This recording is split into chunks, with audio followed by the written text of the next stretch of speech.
violation, right? A guy, let's say on Shabbat, something called the Korban Chatat. One of your own. Korban Chatat, it's called the sin offering. It's called a sin offering, even though it was done unintentionally. But you could have done something better. The guy, he could have, how did the guy, what's the case of a Korban Chatat on Shabbat?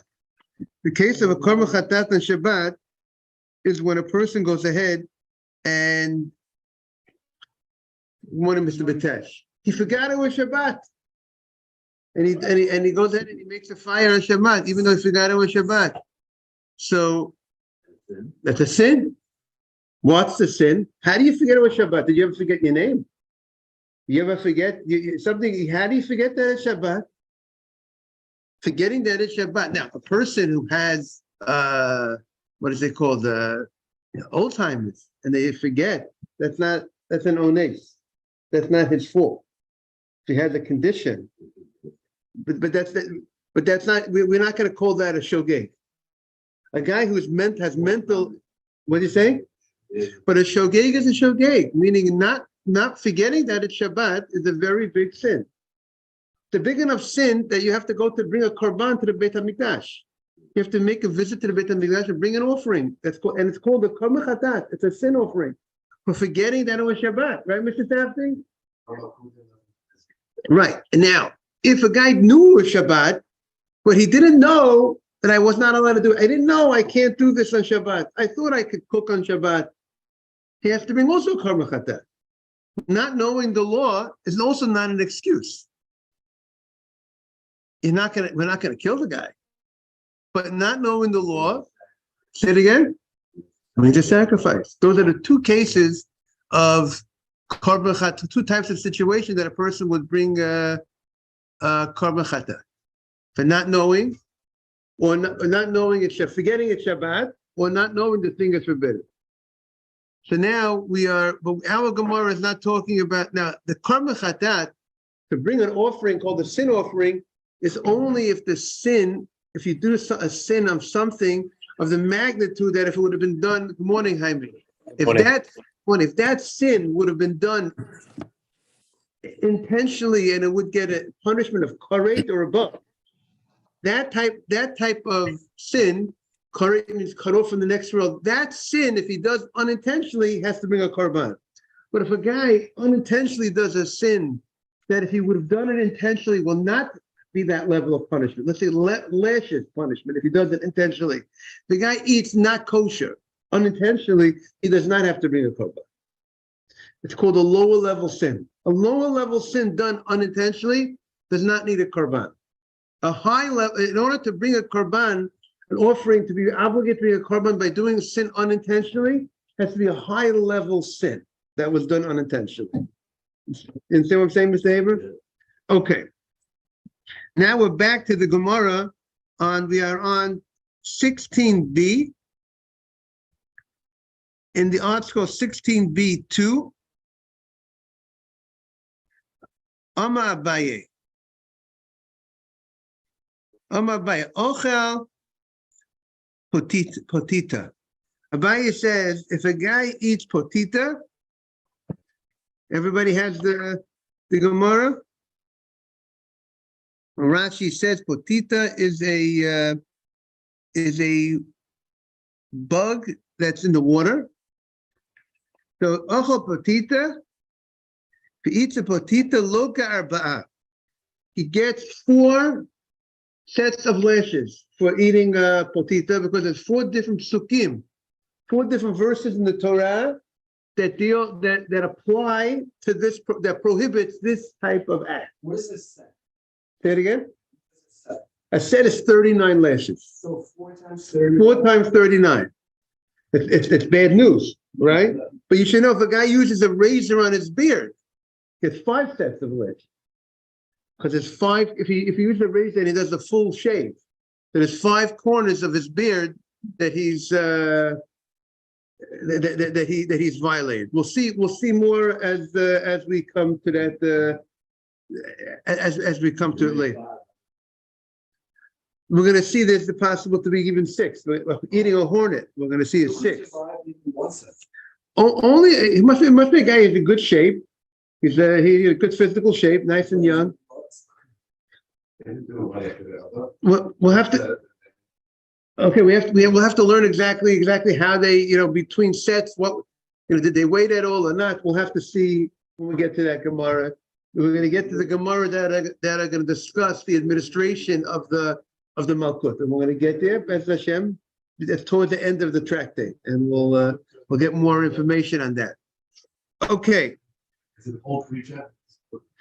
Yeah, the only time we're saying to get lashes on eating this potita, this bug in the water, it has to be he ate the whole creature, the whole bug.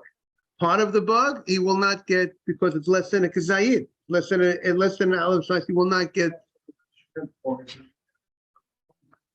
Say that again. That's all about shrimp or bugs. We're talking about bugs. Correct. Okay, so we say hello to Mr. Silverman who has joined us. Good morning, Mr. Silverman. Boker Tov.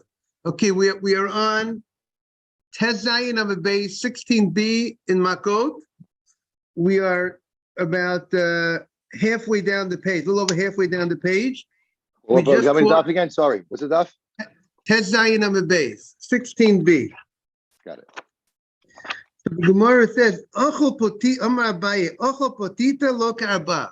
if he eats this potita, this bug that's in the water, that grows in the water, he gets 4 sets of lashes.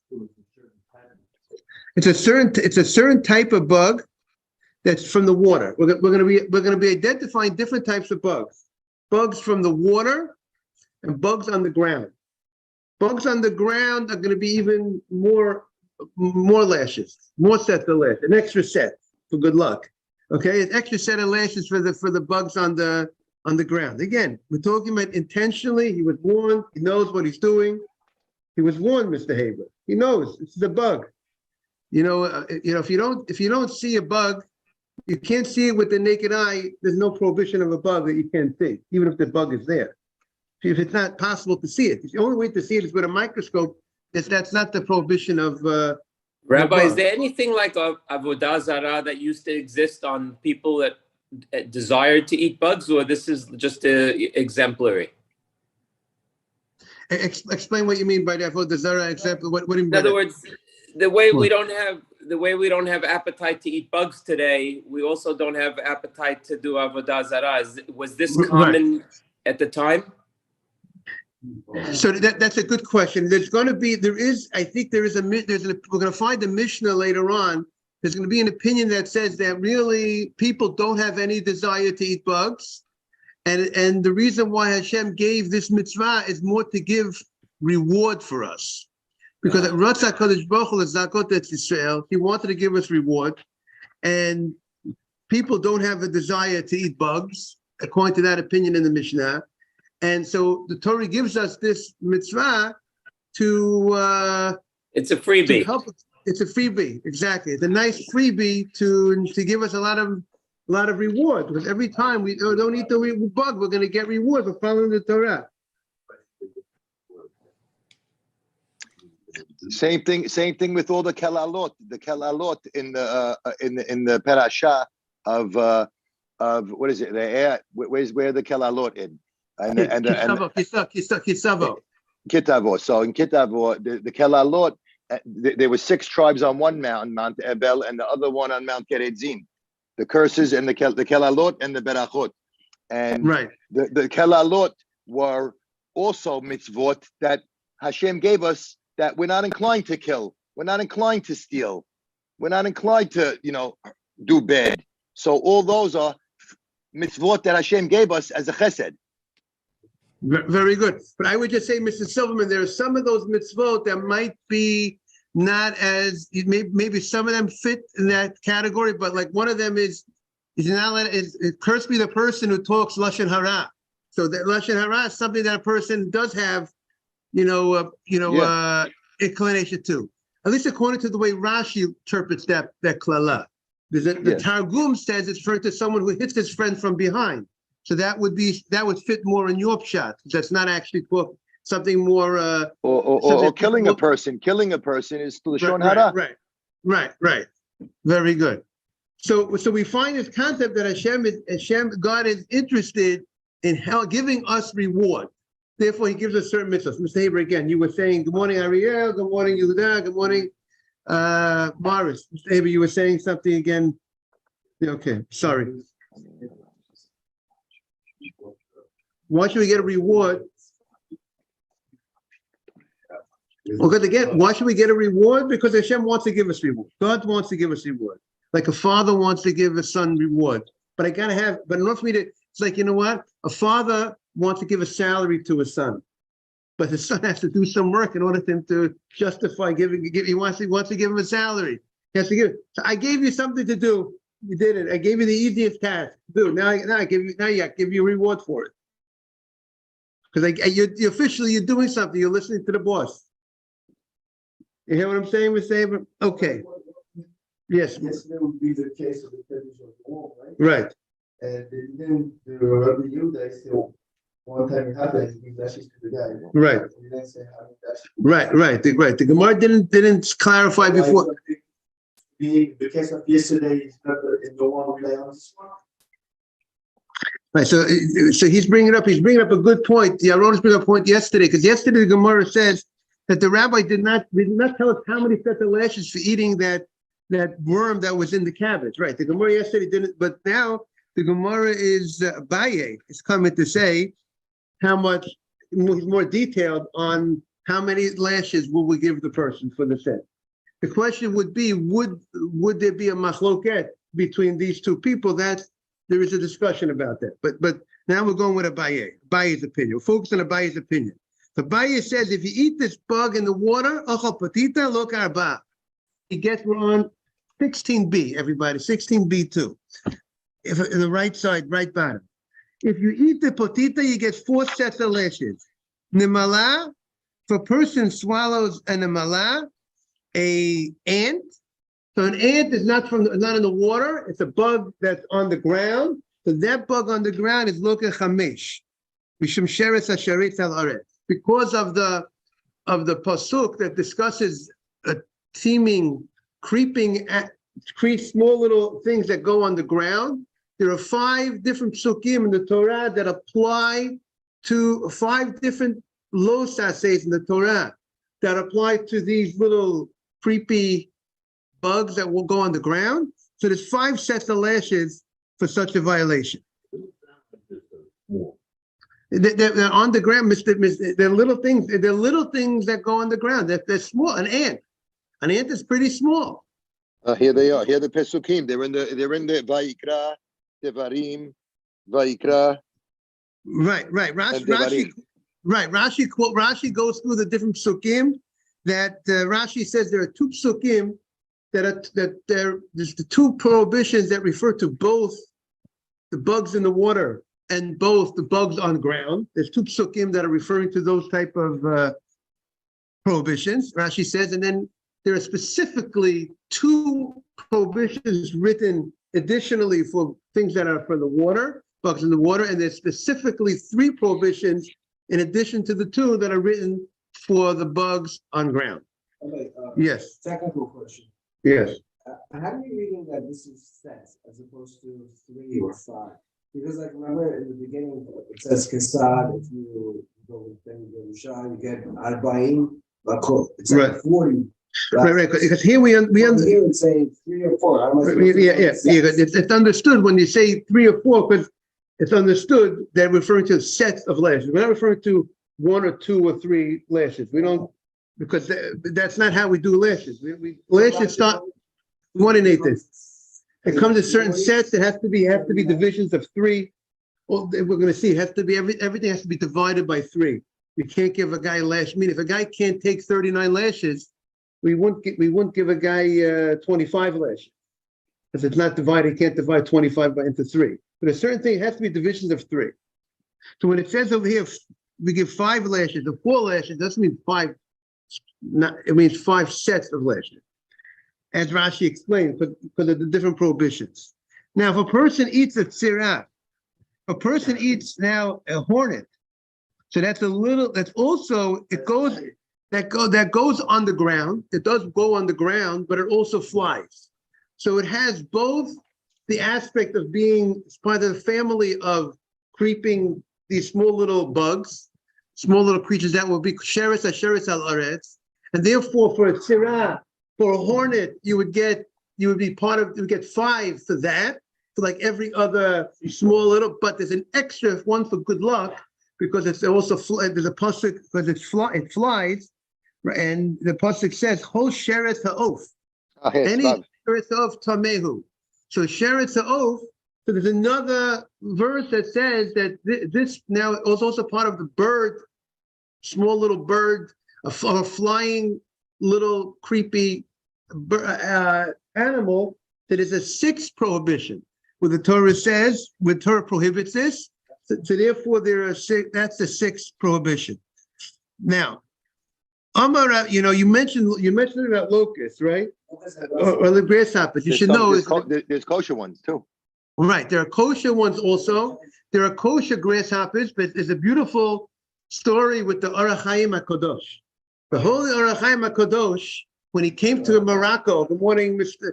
Simon, he came to Morocco, and he told them that he saw that the people in Morocco were eating these grasshoppers, and he said you need to have a very clear tradition on which grasshoppers are kosher and which grasshoppers are not kosher. And it's very hard to know which ones are kosher or not. And he was very concerned, Nisim, that the people were making mistakes. And they were not on which grasshoppers they were eating. And therefore, he said, no more grasshoppers. He came to Morocco. He said, these people shouldn't be eating these grasshoppers. And what happened was the people listened. First of all, that's also great of the people of Morocco, right? Ariel's ancestors and Yaron, some of our members of our group here from Morocco, they listened. And you know what happened? He reports that for 12 years, there hasn't been any locust invasion in Morocco since they listened to that ruling of the Orach Chaim HaKadosh. Rabbi, they have a great soccer team too. Oh, very good. Okay. They won one round in the World Cup, Rabbi, just to keep you up to date.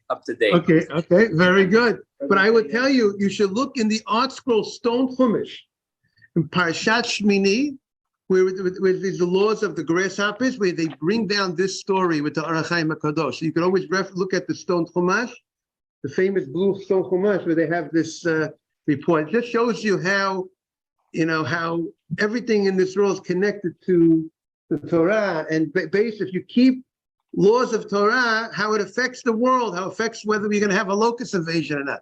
Yes, we had it like that, Mr. Batesh. That's why we had a flood, because people didn't keep Hashem sends the nature against the people to wake the people up. Yes.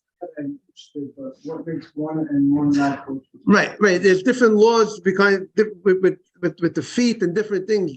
There's many different details regarding the grasshopper. Okay. So now the Gemara says, Amar Rav Achai. We're talking about psukim where the Torah says don't do, and the language of the psukim when we talk about don't eat certain these bugs. The language of the pasuk, don't make yourself tishaksu, don't make yourself abominable, right? Sometimes let's say when a person marries a non-Jew, chas v'shalom, they call the person he's a shegitz. Sometimes people refer to that type of marriage, but the sheketz, the Torah says the word sheketz. The Torah says al tishaksu, don't make yourself abominable by doing such a disgusting thing by eating these bugs, which would seem to indicate that naturally it's maybe a disgusting thing, like what Jaime or what we bring up before. Like it's not something that people would have a desire to. We see even in our times, people do things that don't make sense, right? Things that are disgusting, or people make it into a style, something. So the pasuk says, "Al tishaksu," don't make yourselves abominable. So the Gemara says, "Amar Rav Achai, hamash es nekavav." If someone needs to go to the bathroom and he needs to move his bowels or he needs to urinate, and he doesn't do it. He just delays. He needs the bathroom, and he just doesn't take care of his bodily functions, and he wants to just wait. So the Gemara says that this is Oved. He is in violation of this pasuk. When the pasuk says lo teshaksu, or there's different pasukim in the Torah that talk about don't do certain abominable acts. So he says that if you go ahead and you need the bathroom, now the question is what's called needing the bathroom? Well, if a person needs the bathroom very strongly, definitely according to this, he's violating this prohibition. Now, the question is, in the commentators, in the Mefarshim, they discuss, is this a biblical, meaning even though they bring a pasuk, when you bring a pasuk, a verse, not always, good morning, Yosef, not always does the fact that you bring a verse means that it's literally, that is the meaning of the verse. Sometimes you bring a verse to hang your hats on, meaning that we see the Torah itself alludes to certain, that in the certain words of the Torah, it alludes to certain ideas that even if the Torah itself is not telling you the idea, it's hinting to something that when the rabbis later on, when they would make an enactment, many times the rabbis would like to see in the Torah itself that we see that the Torah is already alluding to this concept. It's called an asmachta. So many understand that this prohibition is a rabbinic prohibition, because the verses that we're talking about regarding eating bugs, when the Torah is saying don't make yourself abominable, it's not, the context of the psukim are not talking about this type of act of delaying by going to the bathroom. The Torah is talking more about specific type of acts of abomination. So therefore, many hold that this prohibition, warning Jake, of not going to the bathroom when a person needs to go to the bathroom is a rabbinic prohibition, but it is alluded to in the Torah. Others learn that it's actually a biblical prohibition. There's another issue with a man who yes. Rebbe, how does Sefer Chinuch list it down? Say that again? How does Sefer Chinuch list down that mitzvah? Is it deoraita, or he doesn't list it? Sefer Chinuch, he will not list. The Sefer Chinuch will not list, to my knowledge, he will not list this mitzvah. It's not one of the 613 mitzvahs listed in the Sefer Chinuch. And that's Rambam. Right. Sefer Chinuch generally follows the counting of the Rambam. There's the Sefer Mitzvot of the Rambam. His own mitzvah. The Sefer Chinuch is his own counting of mitzvot. If a person could wait 72 minutes without going to the bathroom, he definitely will not be in violation of this prohibition. The question is, if he can't wait 72 minutes and then he still holds him, and he delays, then he's getting into a question whether he's violating this prohibition or not. The bottom line is, person needs to be, also it's brought down in halakha, before you pray every day, you should check yourself. You need the bathroom, or you don't need the bathroom, because then you get into issues if you need the bathroom during praying, and you get into other issues. So we say over here, the Gemara says, Avachai tells us that a person has to, if you delay, and they bring down at the Ritva and the Meiri say it's a rabbinic prohibition, and the Smag and the Smak, they counted this as a biblical prohibition, Mr. Silverman. The Smag, something called Sefer Mitzvot Gedolot, and the Smag counted this as one of the biblical prohibitions. Now, the Mishnah Berurah, the Chafetz Chaim says that because of Kavod HaBriot, if a person, let's say out of honor for a person has a right to delay going to the bathroom. Let's say you get in a place that's not you don't have to go out and go to the bathroom in the street. You can wait till you go to a private place. We don't say that, okay. In the time of the Gemara, Rabbi, they had to go to an outhouse. They had to go places, and they had to move it every few months. They had to move it to another spot. Right. So therefore, but even though you're delaying until you get to that place, so many want to show that it's a rabbinic mitzvah, rabbinic prohibition, and the rabbis, because of Kavod HaBriot, out of the honor for the person that he should not have to embarrass himself, they allowed him to go ahead and delay in order not to embarrass himself. So that's just something. So people need to be sensitive. And there's also another concept when a person needs to urinate, and if they don't, and if they delay, they could be affecting the ability of having children. And that's something that people need to also be aware of. So that's why people need to, that's an additional issue.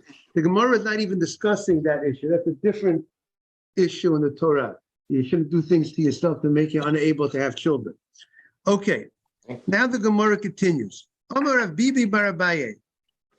The Bibi, the son of Abaye, says, Kaiman deshatei bekana dumana. A person who drinks a liquid, have a drink using a type of instrument, like a type of straw, a tube that was used by the bloodletters. So the bloodletters would draw out blood, and if you would use that for a straw to drink from, that's a disgusting thing to do. Just like it's disgusting that you need to go to the bathroom and your body is disgusting. It's disgusting that you're not going to the bathroom. So it's also he said he also connects the prohibition of don't do something an abominable act is also by drinking your drink using a tube that was used, that's dirty, that's used to take out blood. Ka'ava misham losh shaksu. You are making yourself disgusting. What'd you say? What they're talking about. Did they do that in the olden times? Mm-hmm. Well, Lim, what? Say it again? Yeah. Right. So, we're talking about if you just you're doing something nothing to do with mitzvah. You want to go ahead and you want to take a drink of soda. You want to use a type of instrument that's disgustingly dirty has blood on it that's used to take out blood. So it's a disgusting type of act. Rabbi, the Torah. What? The Torah uses this lashon also for immoral behavior, promiscuity, and gay. Right. Very abominable acts. Yes. I'm Rav Bar Huna. Now Rav Huna continues. We're talking about the ants. We're talking about the bugs. And now he continues. Resake Tishan and Malim. We want to welcome Mr. Feldman. Good morning. Resake Tishan and Malim. If a person crushed nine ants. Now, the way we explained before, an ant, in order to get malkut, to get lashes on an ant, it has to be a whole ant to get lashes. Because a part of an ant is not a kazayit, it's not an olive size. And there wouldn't be lashes for less than an olive size, and therefore, if the only way you will get lashes on an ant would be if you ate the whole ant. Now, there is a question in the comment between Rashi and other commentaries: does the ant have to be eaten whole, alive, or the ant even eaten dead? The Rashi seems to indicate that the ant has to be eaten alive in order to be a violation. And the commentaries ask, why does Rashi say that it has to be eaten alive? Why is that? So someone will explain that Rashi holds that when an ant dies, the ant shrivels up a little bit. It gets shriveled, dry. It gets smaller. It dries and it gets smaller, and therefore it's no longer. And maybe some of it disintegrates, some of it is not there anymore. It loses some of the ant that it was before, and therefore it's no longer a complete creature that it was earlier, and therefore it will not be that it's not called that you ate a whole creature. So that's how someone will explain the uniqueness why Rashi says that we're talking about that you ate something. How Rashi understands the Gemara, that the Gemara is referring to something that you ate while it's alive. But if you had you took nine bugs, 9 ants, and then the hevi echad chai, and then you brought a whole ant, you added to the mixture. You have a whole ant that's whole, and according it's not crushed up, and you have one ant that's whole. So now we're going to say the following. And now he made it the size of a kazayit. Now he got an olive size. Okay, so what does he gain by making it now an olive size? He already has one ant that's whole. So the ant that's whole, he's going to get 5, and he's eating that together with the other 9 ants that were crushed. So he's going to get 5 sets of lashes for that ant that's whole, because we said eating a whole ant is violating 5 different prohibitions of the Torah. All alive, right? Whole, and some say it has to be alive, and some say it doesn't have to be alive. Rashi indicates it has to be alive. So you ate 5 whole ants, 1 whole ant, 5 prohibitions, 5 violations, but now there's a 6th violation happening by the fact that now this ant, let's say, now joined 9 other ants that were crushed. And the 9 other ants that were crushed they did not equal the size of an olive. But together with this full ant, these 9 crushed ants, let's say the crushed ants equaled 9/10 of a olive, 90% of an olive, but it did not reach the bar of an olive size to get it. But now that it has this ant with it, now it fulfills the kazayit.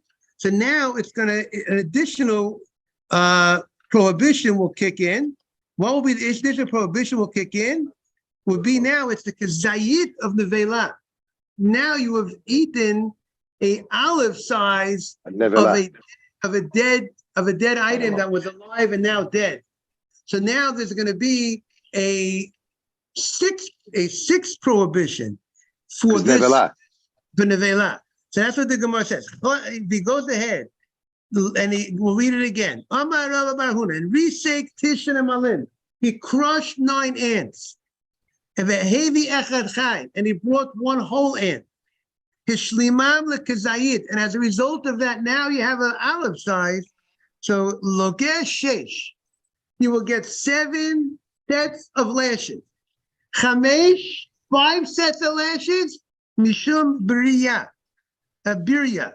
You had a whole creature. Birya is a whole creature. That's why you'll get 5 sets of lashes. And echad, and 1 set of lashes, mishum kazayit nevela, because now you have an olive size, so there's a total of 6. Now, by the way, the concept of birya, of a whole thing, plays a very important role in halacha when it comes to bitul, nullification. Now, we have a law that we say 1 to 60, when you have 60 times the amount, 60 to 1, we say batal b'shishim, as Simon says. Something with non-kosher items generally will be nullified by kosher if it's 60 times the amount. If there's a mixture. 1/60th. 1/60th. It's 60, but it's 1/60th. It's 60 to 1. It's not 150. It's not 59 to 1. It's 60 to 1. But if the thing that's mixed inside is a whole thing, we don't say that becomes nullified. The Rabbanan say that something that's something that's so chashuv, something that's important, does not become nullified. Just like if you have pieces of meat that were mixed together, if you have a big, nice piece of steak, something that you would honor a guest with, that type of item that gets mixed up will not become nullified. What about taste?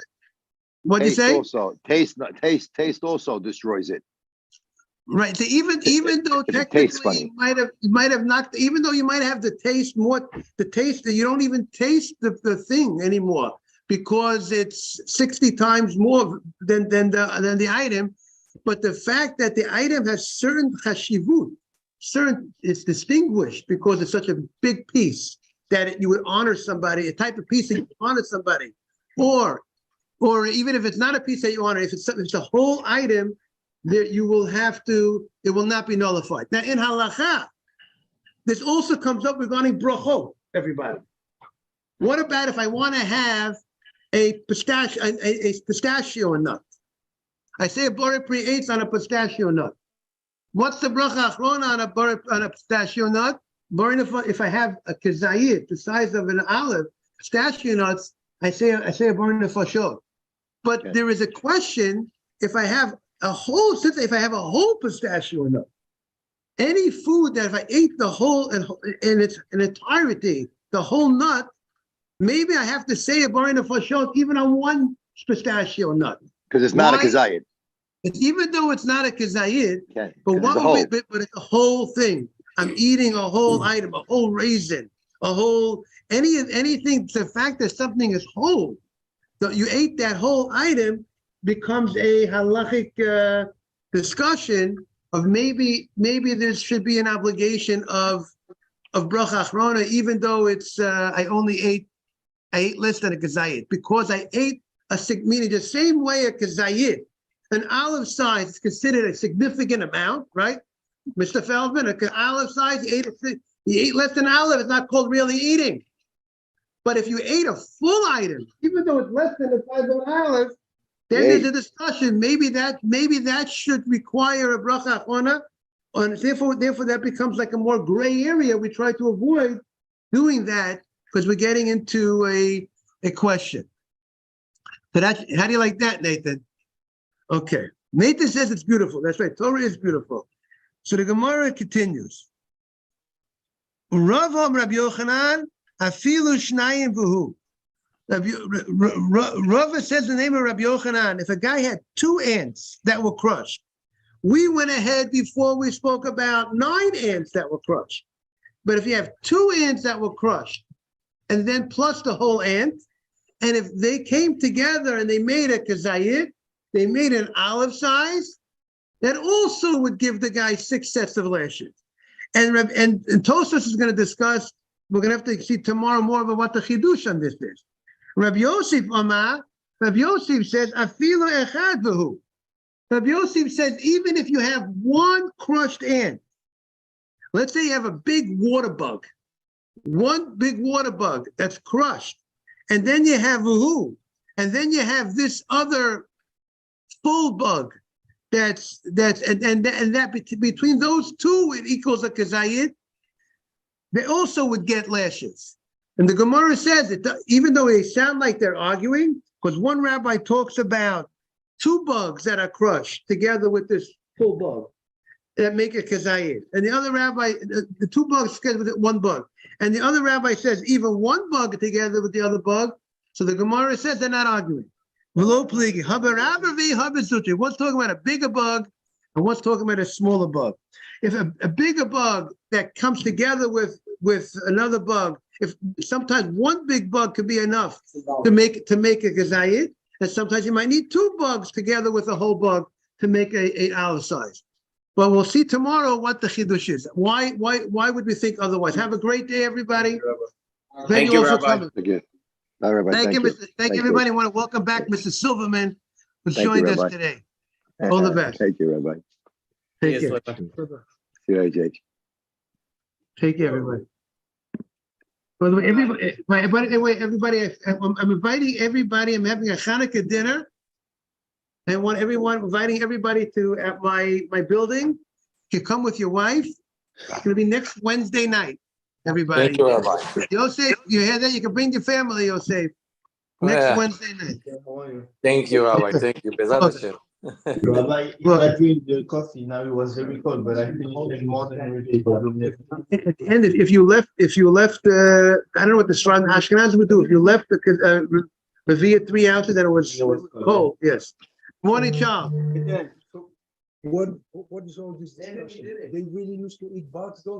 They're always some people might have. Generally, I think most people did not eat bugs. But if a person wants, why are they going to eat so many? They might. They don't go so much on the chazir. They do detail everything. And 9 ants will not make up Zion. No, with a nice water bug, maybe some nice water bugs. That's different. Right. Morning, Charles. It looked like the Mishnah, they're arguing because Mon is saying that any amount she get Makut, Chachamim, they say it must be a Kazait. And after they reply, and Rabbi Shimon asked him, do you agree with me on this, on the case that any amount? And they say, no, only for the case of the ant. So meaning, it looked like that even if it's not a Kazait, it will receive Makut. So you don't need to be like additional of from one alive to then crush. So let's talk after davening about it. Charles, I'm sorry you came on. We just finished the class when you came on. Okay. Okay, we go until we finish at 7:20 at 7:25. Okay. Which Charles is this? Sway. Oh, thank you so much for joining. We're on from 6:45 to 7:25. Okay, good to know. Thank you. And we'd love to have you. We had Mr. Silverman on, we had Jaime on today. Yeah, Michael sent me the link. Thank you. Yeah, okay, thank you very much. Have a great day. You too. Bye-bye. Thank you. Thank you, Morris.